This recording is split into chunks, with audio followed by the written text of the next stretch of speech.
어제 취임 100일을 맞은 조국혁신당 당대표가 취임 기자회견에서 100일 기자회견에서 윤석열 대통령 탄핵 소추안을 작성 중이라고 밝혔습니다. 앞으로도 매달 탄핵 집회를 열 것이라고 하죠. 황운하 원내대표를 만나서 앞으로 조국혁신당의 행보에 대해서 좀 더 자세히 살펴보도록 하겠습니다. 의원님 안녕하세요. 안녕하세요. 황운하입니다. 예, 의원님. 저 탄핵 추진하시는 겁니까? 본격적으로?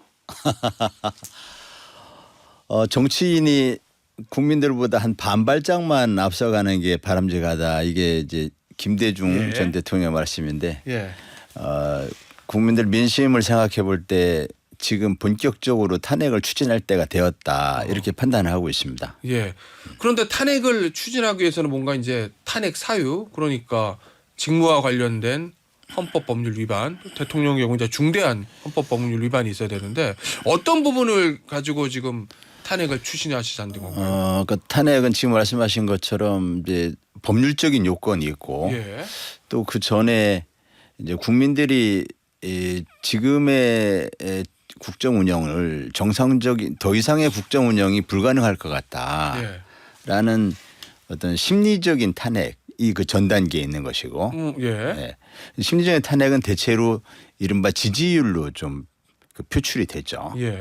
그 다음이 이제 법률적 요건 지금 말씀하신 것처럼 대통령이 헌법이나 법률에 위배된 경우 이것이 이제 탄핵 사유이고 그런데 이거보다 이제 더 나아가야 실제로 탄핵이 이루어질 가능성이 있는 거죠. 그것은 그 헌법 법률 위반했다고 다 탄핵시키는 게 아니고 그것이 이제 굉장히 중대해야 되는 거죠. 아주 중대해서 헌재 판결에 따르면은 대통령을 파면함으로써 얻는 헌법 수호의 이익, 헌법 수호의 이익이 대통령 파면으로 인한 국가적 손실, 뭐 혼란이라든지 뭐 헌정 중단이라든지 이런 국가적 손실을 압도적으로 이렇게 누를 만큼 그게 더 커야 한다. 그러니까 굉장히 중대한 헌법 법률 위반 사유가 있어야 된다는 것이죠.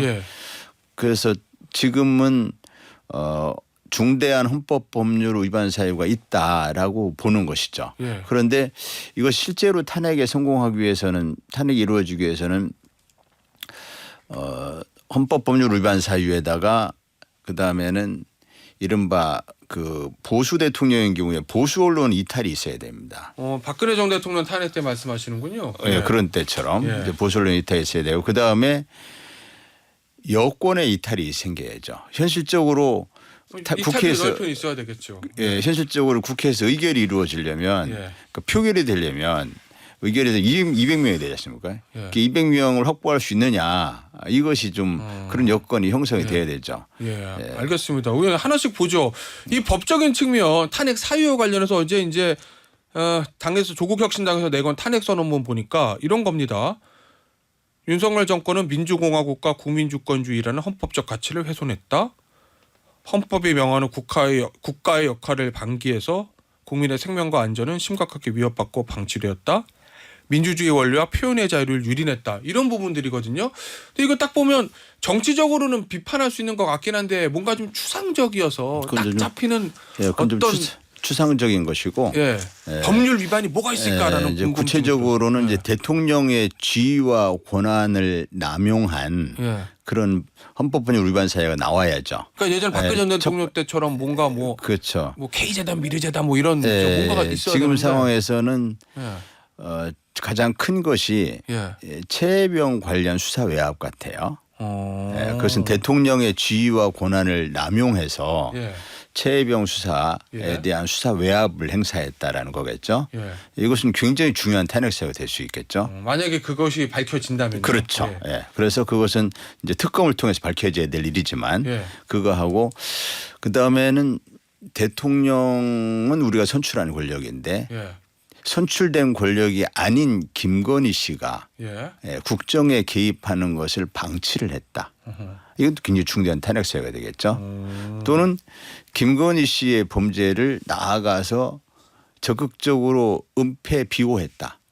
이런 사실이 나온다면 역시 중대한 탄핵 사유겠죠. 이런 부분들은 김건희 특검이라든지 또는 최혜병 특검을 통해서 규명돼야 할 일들입니다. 근데 의원님 아직 뭐 특검이 발동이 안 돼서 구체적으로 나온 게 없는데 지금 탄핵 진짜 발의하시는 건 조금 성급한 거 아니에요? 발의를 우리 조국혁신당 단독으로 발의할 수도 없고요. 발의는 150명이 돼야 되니까. 예, 뭐 그렇죠. 예, 근데, 그래서 발의를 한다는 얘기는 한 적은 없고. 그래요? 예, 우리는 이제 탄핵 소추안을 공개를 하겠다 이렇게 얘기를 했죠. 10일에 대통령 취임 딱 임기 반환점 돈날 공개한다는 게 조국 혁신당 발 탄핵 아니다 이 말씀인 거예요? 그렇죠. 근데 11월 10일로 날짜를 정한 건 아닌데 예. 대충 그때쯤 맞추면은 탄핵 소추안 공개가 가능하지 않을까.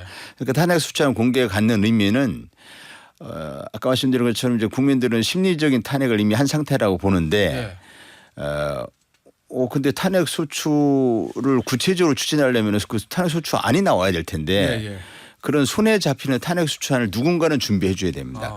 본격적인 법률 요건 검토에 들어가야 됩니다. 그래요? 그리고 이후에 실질적으로 탄핵이 이루어지기까지 준비해야 될 것들이 있습니다.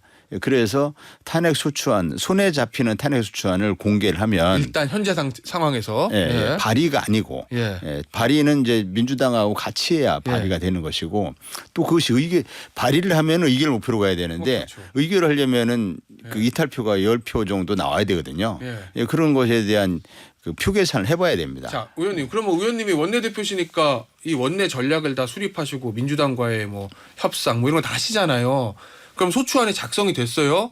그럼 이거 대외적으로 공표하고 우리는 이런 생각입니다. 여기서 멈추는 겁니까? 아니면 민주당과 적극적으로 의논해가지고 발의까지를 그래도 시도를 해보실 겁니까? 이제 11월 9일, 10일 뭐 이때쯤 이제 임기 반환점 그때가 적절하지 않냐라고 보고 있는 건데 탄핵 소추안 공개 시점이 그리고 14일 날 김건희 특검법을 이제 국회에서 이제 1차 통과를 시킬 것으로 예상이 되고 이어서 이제 거부권 행사되면은 11월 말경에 재의결 때 이제 이 여권에서 김건희 특검법에 대한 찬성표가 좀 나와가지고 통과되리라고 예상을 하는데요. 그러면은 이제 김건희 특검이 시작이 되고 그때부터 이제 선출되지 않은 권력 김건희 여사의 여러 가지 뭐 주가 조작이니 도이치모터스 그러니까 도이치모터 주가 조작이니 명품백이니 이외에도 명태균 게이트에서 비롯된 여러 가지 국정 개입, 뭐 당무 개입 등 이런 것들이 나오면서 그때쯤 되면 아마 탄핵 발의가 그때쯤 이루어질 거로 봅니다. 그러면은 예상대로 하면 예를 들어 김건희 여사 특검법 통과되고 결과가 나오면 12월 되겠죠. 12월. 지금은 발의할 생각은 없다 이런 말씀이시죠? 지금은 발의가 되지 않습니다. 김건희 특검법 통과 우선입니다. 그래요? 그럼 지금은 준비하는 것이죠. 지금 쓰시는 탄핵 소추안 일종의 정치적인 수사? 정치적인 압박? 뭐 이런 의미라고 이해하면 되는 겁니까? 탄핵 소추안은 이제 탄핵에 대한 국민들 민심을 모아가는 것이죠. 국민들 민심 굉장히 중요하거든요. 그렇죠. 그것이 이제 여권의 이탈이라든지 또는 뭐 보수 언론의 이탈이라든지 이런 부분은 결국은 그 탄핵 소추안 손에 잡힌 탄핵 소추안 나오면서 이른바 대통령 지지율, 국정 지지율이 10%대로 떨어지느냐 이것이 관건이 되거든요. 그때부터 이제 이탈표가 나오기 시작하는 거죠. 근데 민주당은 지금 보면 실제 탄핵과는 공식적으로는 좀 거리를 두고 있는 것 같은데 민주당은 어떻게 설득하실 계획이세요? 과거에도 민주당은 지난 박근혜 대통령 탄핵 때도 가장 늦게 광장의 민심보다 굉장히 늦게 그때는 지금 상황이 묘한데 그때는 정작 민주당은 굉장히 소극적이었고 탄핵 집회에 참석하는 것 자체를 굉장히 망설였었고 그때 선명하게 탄핵 주장을 한 사람은 이재명 대표였죠. 제 기억에도 가장 먼저 주장했죠. 이재명 당시 성남시장이. 그런데 지금은 이제 그 민주당이 역시 가장 소극적이고 좀 망설이고 있는 상황인데 역시 이제 국민 여론을 보는 것 같습니다. 알겠습니다. 결국 국민이 움직이면 민주당도 따라올 수밖에 없다 뭐 이런 입장하신 것 같아요. 의원님. 맞습니다. 알겠습니다. 자, 이 김건희 여사 관련해 가지고 국민의힘에서는 이 특별감찰관 요 문제로 좀 내용이 좀 있어요.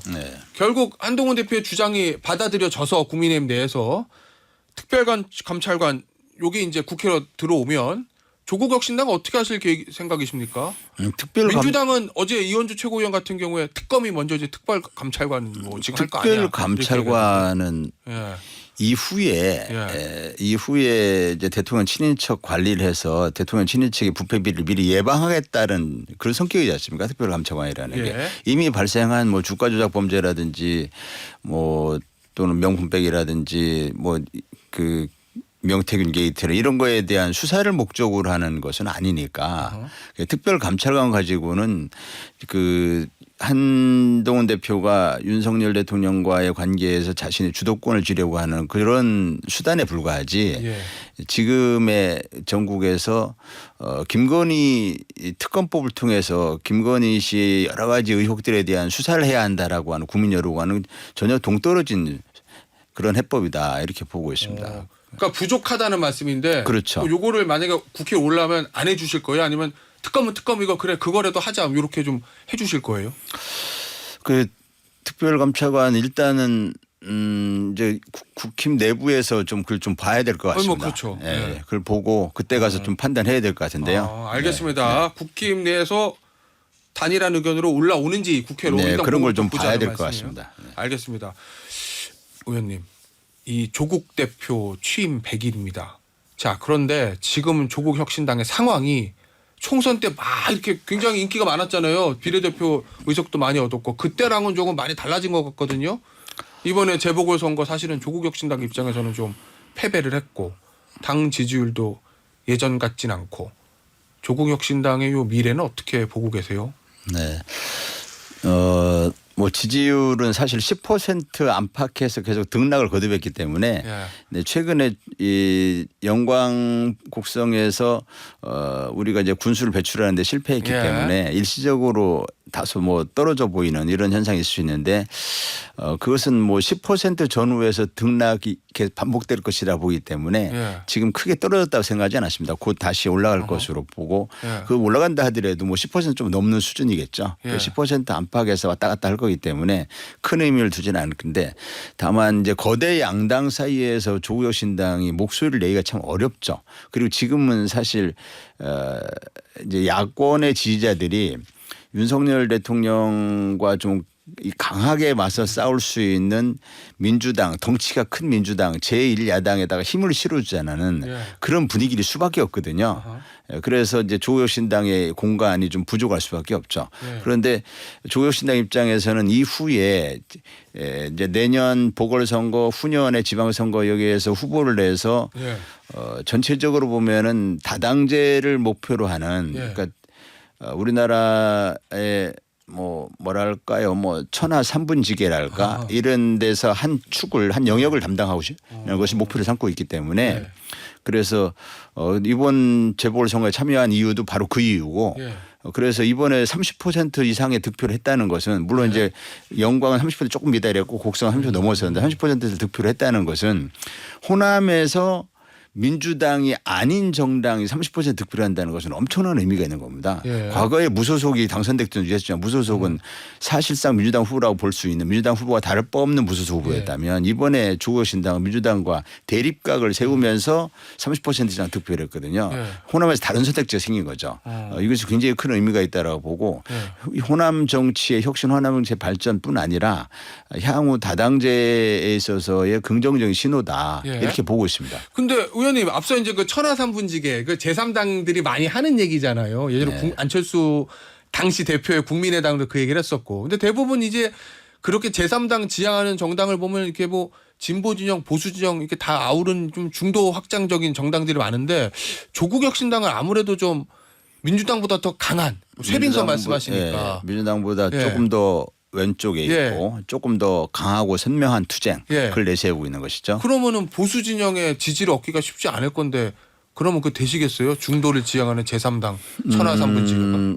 조국혁신당은 애초에부터 검찰 독재 정권 조기 종식 뭐 이걸 내세우고 국민들의 표를 얻었기 때문에 그 최근에 민주당과의 정책에 있어서도 뭐 금투세라든지 종부세라든지 등등에 있어서 민주당보다 선명한 왼쪽에 가 있거든요.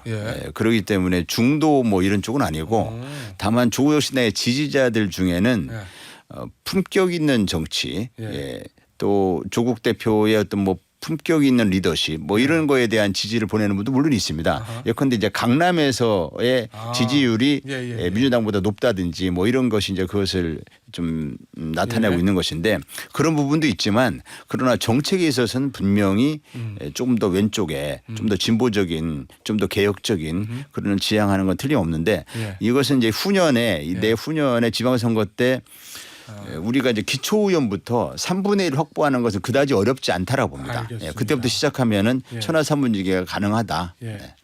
알겠습니다. 자, 앞서 저희가 저 정당 조국혁신당 정당 지지율 말씀을 드렸는데 소개를 좀 해드릴게요. 최근 여론조사 결과입니다. 리얼미터가 에너지경제신문 의뢰로 24일에서 25일 자동응답 방식으로 한 것이고요. 조국혁신당이 6.8% 나왔다는 거. 자세한 내용은 중앙선거 여론조사심의위원회 홈페이지 참조하시면 되고요. 오늘 황운하 조국혁신당 원내대표의 인터뷰는 여기서 마무리하도록 하겠습니다. 의원님 감사합니다. 네.